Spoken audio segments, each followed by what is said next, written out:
بسم الله الرحمن الرحيم إن الحمد لله نحمده ونستعينه ونستغفره ونعوذ بالله من شرور أنفسنا ومن سيئات أعمالنا من يهده الله فلا مضل له ومن يضلله فلا هادي له ونشهد أن لا إله إلا الله وحده لا شريك له ونشهد أن محمدا عبده ورسوله أما بعد السلام عليكم ورحمة الله وبركاته. الله عز وجل ushbu sayyid ayom kuni barchamizga muborak qilgan bo'lsin. Ali ibn Abi Talib karramallohu vajhahu ning hayot haqida o'qiyotgan darsimizni 16-si. Ali roziyallohu anhu ning shahid qilinishi. Ali ibn Abi Talib karramallohu vajhahu Amirul Mu'minin, ulug' sahoba, muqarrab sahoba, as-sabiq fil Islam, Rasulullohning kuyovi, ulug' olim, mislsiz qahramon, saxovatli, shijoatli, obid va zohid, vazir, qozi, shoir, nassob, Fatima Zahroning kuyovi, Hasan va Husayn, ikki rayhonning otasi. Bu kishida ilm, taqvo, sharaf va boshqa ulug' sifatlar jamlandi. Mana avvalgi o'tgan darslarimizda birodarlar u kishining mana shunday bir shon sharafga, shavkatga to'lgan hayotini o'qib o'rgandik. Mana endi u kishini shahid qilinishi, hayotining oxirgi bosqichi, qatl qilishiga yetib keldik. Ali ibn Abi Talib roziyallohu anhu ning xalifalik davri 5 yil bo'ldi. Lekin tinchlik yillari bo'lmadi. Xalifa bo'lgan kunidan boshlab to qatl qilingunga qadar tinimsiz o'rtada bo'lgan fitnalar Ali ibn Abi Talib roziyallohu anhu ni futuhotlardan to'sib qo'ydi. Usmon ibn Affon, Umar ibn Xattob roziyallohu anhu davridagi futuhotlar Ali ibn Abi Talib davrida to'xtab qoldi. Chunki ummatning ishi sochilib ketdi. Mana fitnalar nimaga olib keldi birodarlar? Agar fitna bo'lmaganda Ali ibn Abi Talib ham albatta bu ummatni yana ham yuqoriroq cho'qqilarga olib chiqar edi. Lekin fitnalar ummatni o'sishlikdan to'xtatib qo'ydi. Madinadagi fitnachilar ishi, Basradagi ishlar, Muaviyat ibn Abu Sufyonni bayat bermasligi, Siffin, Jamal ma'rakalari, Xavorijlarning chiqishi, Nahravon, Naxila ma'rakalari. Bu ulug' insonda hayoti birodarlar tinchlik bilan o'tgani yo'q. Ammo Ali roziyallohu anhu ga nisbatan shuncha zulmlar bo'lgan bo'lsa ham, u zot roziyallohu anhu haqiqiy Rasulullohning qo'lida tarbiya topgan ulug' sahobaning mavqifida turdi. Ali roziyallohu anhu payg'ambarimizning uyida katta bo'lgan. Islohga urindi, da'vat qildi, munozara eshigini yopmadi. Gunoh qilayotganlar agar o'jarlik qilib tura olmasa, ularga qarshi jang qilmadi, ularni o'z holiga qo'ydi. Hatto Xavorijlar Ali ibn Abi Talibni kofir deganda ham indamadi. Hatto Xavorijlar bir kishini qatl qilganda ham indamadi. Qo'shin bilan bordi, qatl qilganlarni beringlar, sizlar bilan urushmaymiz dedi. Qon to'kilmasligiga juda haris bo'ldi, lekin Xavorijlar turib olgandan keyin o'zlarining ma'siyatida Ali ibn Abi Talib ularni yakson qildi. Chunki shunday qilishlik xalifaning zimmasidagi burchi edi, vojib edi. Chunki yurtni, ummatni, xalqni saqlashligi kerak edi. Va qilgan hamma ishlarida faqat Alloh taoloning roziligini ko'zladi. Musulmonlarning foydasini, ummatni birligini, nohaq qon oqishini oldini olishni xohladi. Ali ibn Abi Talib mana asosiy ma'rakalari Xavorijlar bilan bo'lgan. Nahravon va Naxilada Xavorijlarni quvvatini yakson qildi, keyin Kufaga qaytib keldi. Iroqni bo'yin sindirish nihoyasiga yetdi. Endi Shomni itoatga qaytarishlik kerak. Sifindan keyin tahkimga kelishilgan edi birodarlar, buni bilamiz. 100 ta sahoba bir yil ichida yig'ilib, kimni xalifa bo'lishini saylashligi kerak edi. Ammo mana bu bo'lgan fitnalar, bu tahkimda kelishilgan mana shu sahobalarni qarorini ortga surdi. Agar bir yil ichida sahobalar kimni xalifa bo'lishini belgilay olishmasa, ikkala taraf ham avvalgi holatiga qaytadi. Ya'ni urush bo'lishligi kerak. Xavorijlarning fitnalari bu tahkimni yuzaga chiqishligiga yo'l bermadi. Ali ibn Abi Talib Xavorijlarning ishini bitirdi. Endi ummatni boshini birlashtirishlik kerak. Buning uchun Shomga qarshi qo'shin tayyorlash kerak. Iroq ahlini jamladi, ularga xutba qildi. Allohga hamd, Rasulullohga salovat aytganidan keyin dedi: "Amma ba'd, albatta Alloh taolo sizlarga nusrat berdi. Ali ibn Abi Talib o'zi askar sifatida qatnashgan qo'shin bo'ladimi? Qo'mondon sifatida boshqargan qo'shin bo'ladimi? Hech qachon mag'lub bo'lmagan. Uhudda tenglik bo'lgan. Siffinda yengib turgan joyda tahkimga majbur qilishgan. Bu ham Ali ibn Abi Tolibning qanchalar mohir qo'mondon bo'lganligiga bir dalil bo'ladi, birodarlar. Ali ibn Abi Tolib davom etdi. Endi paysalga solmay Shomdagi dushmaningizga qarshi zudlik bilan chiqinglar.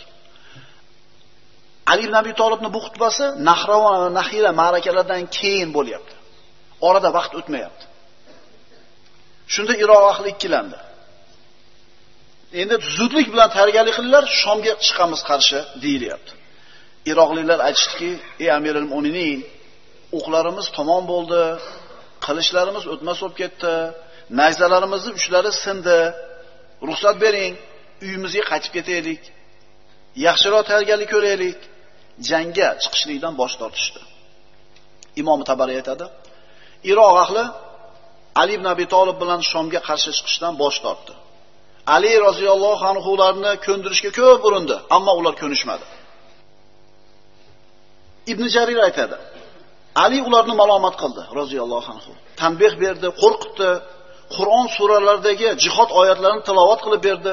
Ularni Shomga chiqishga undadi, ammo ular bosh tortishdi, itoat qilishmadi. O'zlarining yerlarida har tarafga tarqalib ketishdi. Endi Shomga qarshi chiqadigan qo'shini bo'lmagandan keyin Ali ibn Abi Tolib ham Kufaga qaytishga majbur bo'ldi. Albatta xalifa Iroqliklarning bu qilgan ishidan qattiq ranjidi. Ularni jiddiy emasligi, jur'atsizligi, uzrlarga suyanganidan norozi bo'ldi. Muaviya roziyallohu anhuning qo'shini, Shom qo'shini Iroqning Anbariga yetib keldi. Ali ibn Abi Tolibning tarafdorlari bilan jang bo'ldi. Iroqliklardan bir qancha odam qatl qilindi. Endi holat shunday bo'lib qoldiki, Shomliklar Ali ibn Abi Tolibning itoatidagi Iroq eliga bemalol qo'shini bilan bosilib keladigan bo'lib qoldi. Ana shu ma'rakalarning birida Hasson ibn Hasson qatl qilindi. Buni eshitib Ali ibn Abi Tolibning g'azabi qattiq bo'ldi. Mana shundan keyin Ali ibn Abi Tolib Nahilaga chiqdi. Bir to'p odamlar ergashishdi. Xalifa bir balandlikka ko'tarildi-da xutba aytdi. O'zining eng balog'atli, baliq xutbalardan birini o'qidi. Allohga hamd, payg'ambarimiz sollallohu alayhi vasallamga salovat aytdi. Quvvatli iymon egasi, o'zini tutgan mavqifini haqligiga ishongan, qalbi jarohatlangan, o'z kishilarini malomat qilayotgan qo'mondonning so'zlarini aytdi. Birodarlar, mana degan xatiblar, bulog'olar ayta olmaydigan darajada arab tilining eng fasohatli ko'rinishida xutba aytdi. Iroqliklardan norozi bo'lib, ularni malomat qilib turib aytgan xutbasi. Qalbi jarohatlanib, qalbi ezilib turib, norozi bo'lib aytayotgan xutbasi. Ammo ba'd, albatta jihod jannat eshiklarining biridir. Kim unga beparvo bo'lib tashlab qo'ysa, bas Alloh unga xorlik libosini kiydiradi. Taqiq, sizlarni anavi qavmga qarshi jang qilishga kun va tun oshkora va maxfiy suratda chaqirdim. Ular ustingizga bostirib kelmaslaridan avval sizlar ularning ustiga boringlar dedim. Jonim qo'lida bo'lgan zotga qasamki, qaysi bir qavmga ularning o'zlarining yerida kimdir hujum qilsa, albatta ular xor bo'ladilar. Bas, sizlar suskashlik qildinglar. Sizlarga so'zim og'ir keldi. Mening so'zlarimni ortingizga tashladinglar. Mana endi sizlarning ustingizga ularni bostirib kelishligi odatiy hol bo'lib qoldi. Anavi G'omidiyning inisi, uning otliqlari Anborga keldi. Hasson ibn Hassonni va yana uning ayrim kishilarini qatl qilishdi. Jonim qo'lida bo'lgan zotga qasamki, menga ular haqidagi xabarlar yetib keldi. Shu ishlaridan keyin Shomliklar o'z hollaricha o'zini yurtiga birontasi jarohatlanmasdan qaytib ketdi. Bu ishlar naqadar ajablanarli. Shu darajada ajablanarliki, kishining qalbini o'ldiradi. Anavi qavmlar o'zlarining botillarida zafarga ergashib ketishdi. Shomliklar nohaq o'rinda turishibdi. Bayat bermasdan Ali ibn Abi Tolibga. Lekin nohaq o'rnida g'alabaga ergashib ketishdi. Sizlar esa o'z haqqingizda fashalga uchrashingiz fikrni mashg'ul qiladi. Qayg'uni ziyoda qiladiki, sizlar nishonga aylanib qoldinglar. Sizlarga qarab o'q otadilar. Sizlar esa qaytarib otmaysizlar. Sizlarning ustingizga hujum qiladilar-ku, ammo sizlar ularga qayta hujum qilmaysizlar. Sizlarning oralaringizda Aliga osiy bo'linadi, sizlar esa bunga rozi bo'lasizlar. Agar sizlarga ularga qarshi qishda jang qilinglar desam, bu sovuq, qiyinchilik vaqti dedinglar. Agar sizlarga ularga qarshi yozda jang qilinglar desam, sizlar bu kunlar issiq, bizni o'z holimizga qo'yib tur dedinglar. Agar sizlar issiq yoki sovuqdan qochadigan bo'lsanglar, demak qilishdan erta qachon qochar ekansizlar. Ey erkakka o'xshaganlar, ammo erkak bo'lmaganlar. Vallohi menga itoat qilmasligingiz bilan mening ra'yimni fasodga uchratdingiz. Ya'ni to'g'ri fikr qilishlikka imkon topolmayapman, deyapti Ali ibn Abi Tolib. Qalbimni g'azabga to'ldirdinglar. Mana endi Qurayshlar aytishyapti men haqimda. Ibn Abi Tolib shijoatli kishi, lekin jangda fikri, hikmati yo'q. Shu ma'lumotni eshityapman. Lillahi darruhum. Kim mendan ko'ra jangda bilimliroq? Vallohi 20 yoshga kirmasdan jangga kirganman. Mana yoshim 60 ga yaqinlashdi. Lekin so'ziga itoat qilinmagan kishining ra'yi bo'lmaydi. Ya'ni meni so'zimga itoat qilmayaptimi hech kim? So'ziga itoat qilinmagan kishining ra'yi bo'lmaydi. Itoat qilinmagan kishining ra'yi bo'lmaydi. Itoat qilinmagan kishining ra'yi bo'lmaydi. Bu Ali ibn Abi Tolibning Iroq ahlidan norozi bo'lib o'qigan xutbasi. U kishining hayoti davomida o'qigan xutbalarining eng og'iri. Iroqliklarning zaifligi ziyoda bo'ldi, Shomliklarning ishi ziyoda bo'lib boraverdi. Mana endi bu ulug' insonni vafot etadigan kunlari yaqin qoldi. Ali ibn Abi Tolibning o'limi, birodarlar, oddiy o'lim emas edi. Bu shahidlik edi. Rasululloh sollallohu alayhi vasallam Ali ibn Abi Tolibning shahid bo'lishligini aytib berganligi. Ajablanarlisi, qanday shahid bo'lishini ham aytib bergan. Jabir ibn Samuradan rivoyat qilinadi. U aytadi: Rasululloh sollallohu alayhi vasallam bir kuni Aliga dedi: avvalgilarning eng badbaxti kim? Avval yashab o'tgan odamlarning eng badbaxti kim? Ali ibn Abi Tolib oqirun noqa, solihni tuyasini chopgan dedi. Payg'ambarimiz to'g'ri aytding dedi. Va man ashqal oxirin, keyingilarning eng badbaxti kim? Ya'ni bizdan keyin yashaydiganlarning eng badbaxti kim? Ali ibn Abi Tolib Alloh va rasuluhu a'lam. Alloh va rasuli biluvchiroq dedi. Shunda payg'ambarimiz aytdilar: qotiluk. Sening qotiling. Ya'ni payg'ambarimizgacha yashagan odamlarning eng badbaxti solihni tuyasini o'ldirgan kishi bo'lsa, endi bizdan keyin yashaydiganlarning eng badbaxti seni qotiling dedi. Bu narsani Rasululloh bir necha marta takrorlagan. Ali ibn Abi Tolib roziyallohu anhu aytadi: Rasululloh menga shunday degan. Mana endi Rasululloh Ali ibn Abi Tolibga qanday shahid bo'lishi haqida aytgan hadisi. Sahih hadis. Qala li Rasululloh sallallohu alayhi va sallam: "Innal ummata sataqdiru bika ba'di." Albatta ummat men o'tganimdan keyin senga xiyonat qiladi. Va anta ta'ishu ala millati. Shu kunda sen meni millatim ustida yashayotgan bo'lasan. Ya'ni sen haqda bo'lasan. Va tuqtalu ala sunnati. Meni sunnatim ustida turganingda qatl qilinasan. Man ahabbaka ahabbani. Kim seni yaxshi ko'rgan bo'lsa, meni yaxshi ko'ribdi. Va man abghadaka abghadani. Kim seni yomon ko'rgan bo'lsa, meni yomon ko'ribdi. Va inna hadihi, soqolini ko'rsatdi. Satuhsabu min hada, boshini ko'rsatdi. Albatta mana bu dedi payg'ambarimiz soqolini ushlab. Bo'yaladi, boshini ko'rsatdi, mana bundan dedi. Ya'ni boshingga zarba yeysan, boshingdan oqqan qon soqolingdan oqadi dedi. Payg'ambarimiz qanday shahid bo'lishligini Ali ibn Abi Tolibni xabarini berib qo'ydi. Xiyonat qilishini ham xabarini berdi. Ali ibn Abi Tolib haqda turishini ham xabarini berdi. Aliga qarshi chiqqanlarning hammasini nohaqligini ham xabarini berdi. Boshiga qilich uriladi, undan oqqan qon soqolini bo'yaydi. Ali ibn Abi Tolib payg'ambarimizdan eshitgan bu xabarni haqligiga aniq iymon keltirgan edi. Kunlarning birida Ali ibn Abi Tolib o'zini hamrohlari bilan Madinaning tashqarisida safarda turganda qattiq bemor bo'lib qoladi. Shu darajada qattiq og'riydiki, hamrohlari o'lib qoladi deb o'ylashadi. Shunda aytishadi: "Agar ruxsat bersa, sizni Madinaga olib borsak ko'tarib. Chunki bu yerda o'lib kelsiz, o'lishiga aniq ishonishyapti. Bu yerda o'lib kelsangiz, sizni yuvish, dafn qilishni Banu Juhanalik arablar qoyim bo'lishadi bu ishda. Shuning uchun ruxsat bering, Madinaga olib boraylik.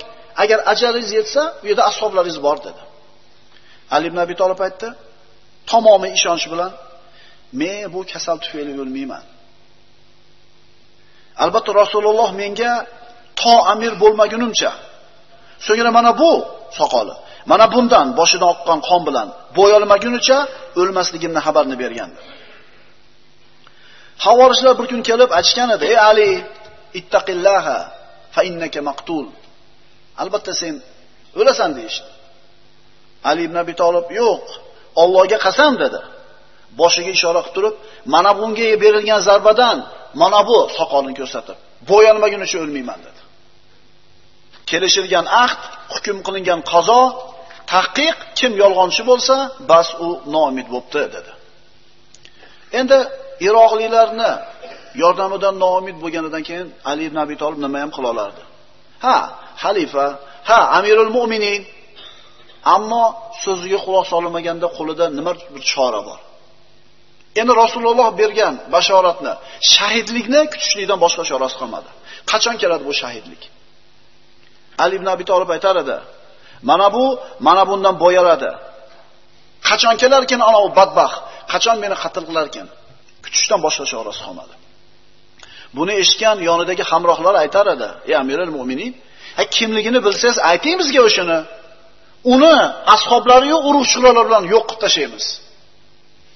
Ali ibn Abi Talib: "U qotil bo'lmay turib o'ldirib yuborasizlarmi? Bu zulm-ku" dedi. Ular aytishdi: "Agar qatl qilinishingiz aniq bo'lsa, sizdan keyin kim xalifa bo'lishini ham tayinlab qo'ying bo'lmasa." "Yo'q" dedi Ali ibn Abi Talib. "Rasululloh sizlarni qanday tashlab ketgan? Men ham shunday tashlab ketaman. Rasululloh falonchi xalifa bo'lsin demagan. O'zingizlar saylab oldinglar. Men ham shu ishni qilaman. O'lishingizni bilib turib, bizga xalifa tayinlamasdan ketib, Robbingizga yo'liqqaningizni nima deysiz?" Ali aytdi: "Robbimga aytaman. Parvardigor, meni ular orasida o'zing xohlaganingcha qoldirding. So'ngra meni qabz qilding va sen ularning ichida borsan. Agar xohlasang ularni isloh qilasan, agar xohlasang ularni fasodga uchirasan."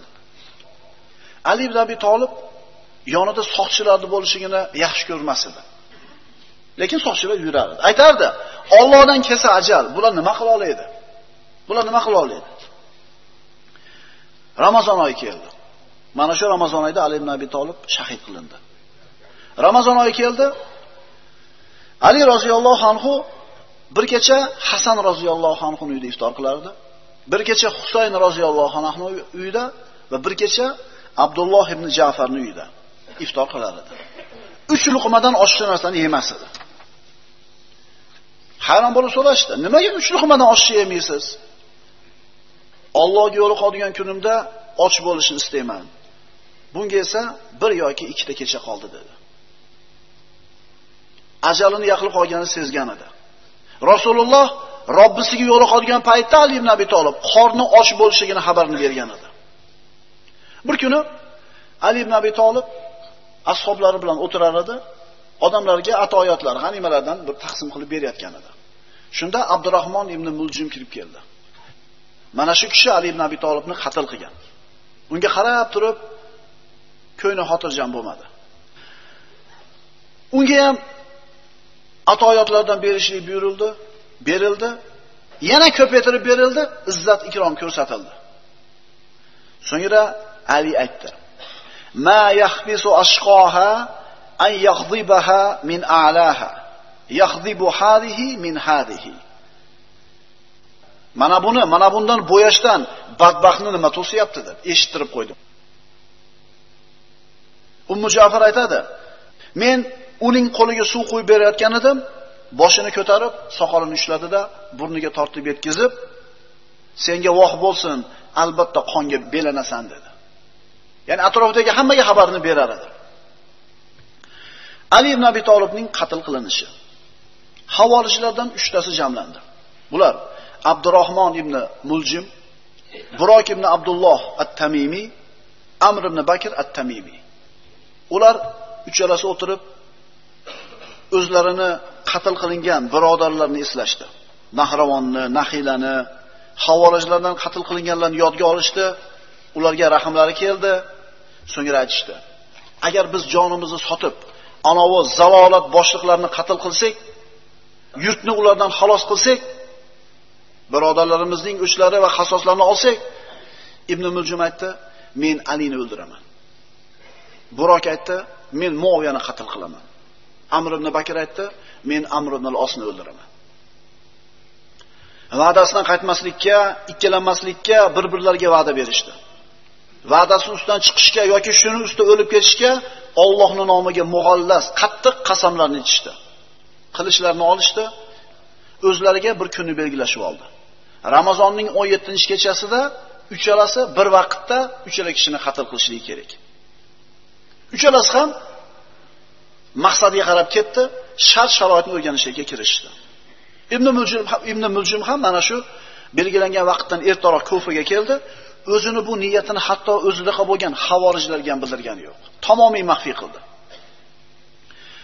Kunlardan birida masjidda, Kufaning masjidida Havorijlar o'tirishar ekan, yig'ilishib Nahravon kunini eslashdi. Birodarlarni eslab yig'lashdi. Ali ibn Abi Talib ularni masjiddan man qilmagan edi, qaranglar. Shu vaqtda ana shu Havorijlarning orasida Qaton binti Shujunna ismli bir ayol bor edi. Nahravon kunida uni otasini va inisini Ali ibn Abi Talib qatl qilgan edi. Ularni qatl qilgandan keyin masjidga kirib e'tikof o'tirib olgan edi. Qarang, ibodat, namoz, tilovat, taqvo muammo emas bular uchun. Ali ibn Abi Talib ularni masjidda o'tirishiga qarshilik qilmagan edi. U majlisga ayol kishi ham kelib qo'shildi bu yerga. Ibn Muljim Qaton binti Shujunnani ko'rib, bu ayol juda ham chiroyli edi. Esi boshidan uchdi. Nimaga Kufaga kelganini esdan chiqarib qo'ydi. Unga uylanmoqchi bo'ldi. Maqsadini bildirdi. Qaton binti Shujunna Ibn Muljimni ham Havorij ekanligini, u ham Ali ibn Abi Talibni yomon ko'rishini bilib, rozi bo'ldi. 3 ta shartni qo'ydi. Mahriga 3000 dirham beradi. Ikkinchi sharti bitta xodimni beradi. Uchinchi sharti Ali ibn Abi Talibni qatl qiladi. Ibn Muljim roziman dedi. Ularni senga beraman. Vallohi Kufaga faqat Alini qatl qilish uchun kelganman dedi. Unga uylandi. Har kuni erini shijoatlantiradi. Alini o'ldir, Alini o'ldir. Ibn Muljim vaqti kelganda, munosib payt bo'lganda deb javob berardi. Qatom eriga yordam berish uchun 2 ta odamni boshlab keldi. Ular Vardon bittasi, ikkinchisi Shabib al-Haruri. Ibn Muljim Shabibga aytdi: senga dunyo va oxiratda eng sharafli bo'lgan ishni xabarni beraymi dedi. Nima ekan u ish dedi? Alining qatli dedi. Ya'ni ular uchun Ali ibn Abi Talibni qatl qilish shunday sharafli ish. Shabib unga seni onang yo'qotib qo'ysin. Bu oson ish emas. Qanday qilib amalga oshirish mumkin dedi. Ibn Muljim men uni yurish turishini o'rganib chiqdim. Har kuni soqchilari bilan bomdoddan avval masjidga keladi. Masjidga soqchilardan avval kiradi. Soqchilar tashqarida qoladi. Shunda hujum qilib uni qatl qilamiz dedi. Agar uni qatl qila olsak, qalblarimizni shifolagan va o'chimizni olgan bo'lamiz. Agar qatl qilinsak, bas Allohning huzuridagi narsa dunyodagi narsadan ko'ra afzalroq dedi. Aniq biladi o'zini haqligini. Shabib Ibn Muljimga senga voy bo'lsin. Alidan boshqasi bo'lganda oson bo'lardi bu ish dedi. Axir u islomga birinchilardan bo'lib kirgan bo'lsa, Rasulullohga yaqin bo'lsa, shuni bilmaysanmi? Uni qatl qilgani ko'nglim bormayapti dedi. Ibn Muljim, axir Nahravonda kimlarni qatl qilganini bilmaysanmi? Shabib bilaman dedi. Ibn Muljim aytdi: solih birodarlarimizni qatl qilgani uchun biz uni qatl qilamiz dedi. Shabib uni so'zidan qanoatlandida Ali ibn Abi Talibni qatl qilishga rozi bo'ldi. Va'dalashilgan kun keldi. Barak. U Muoviyat ibn Abu Sufyonni qatl qilishi kerak edi. U Shomga borgan, masjidning oldida Muoviyat ibn Abu Sufyonni kutib turdi. Muoviyat ibn Abu Sufyon namozga chiqib kelish kerak. Yonida qo'riqchilari ham bor. Barak Muoviya chiqqanda xuddi namozxonlarga o'xshab odamlar orasida yurib bordida, to'satdan oldiga otilib chiqib, soqchilardan o'tib Muoviya ibn Abu Sufyonga zarba berdi qilishi bilan. Muoviya chap berdi, biroz jarohatladi. Soqchilar unga tashlanib, uni qatl qilishdi.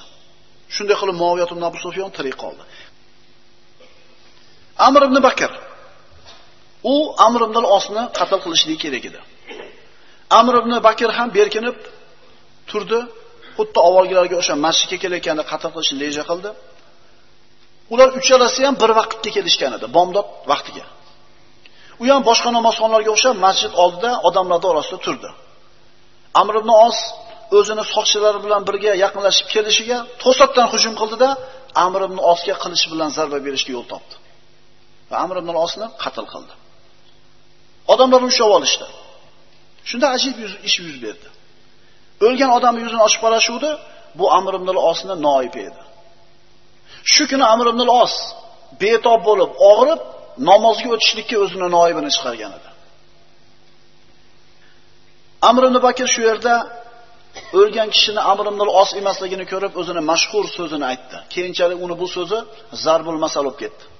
Aradtu amron va aradallohu xorija. Men bir ishni ko'zladim, Alloh boshqa narsani ko'zlagan ekan. Uni bu qilgan ishi uchun qatl qilishdi.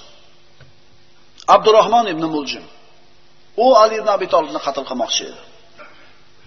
Ramazonning 17-kuni keldi. Ibn Muljim o'zini ikki sherigi bilan tunni masjidda o'tkazishiga kelishdi. Vardon bilan Habib.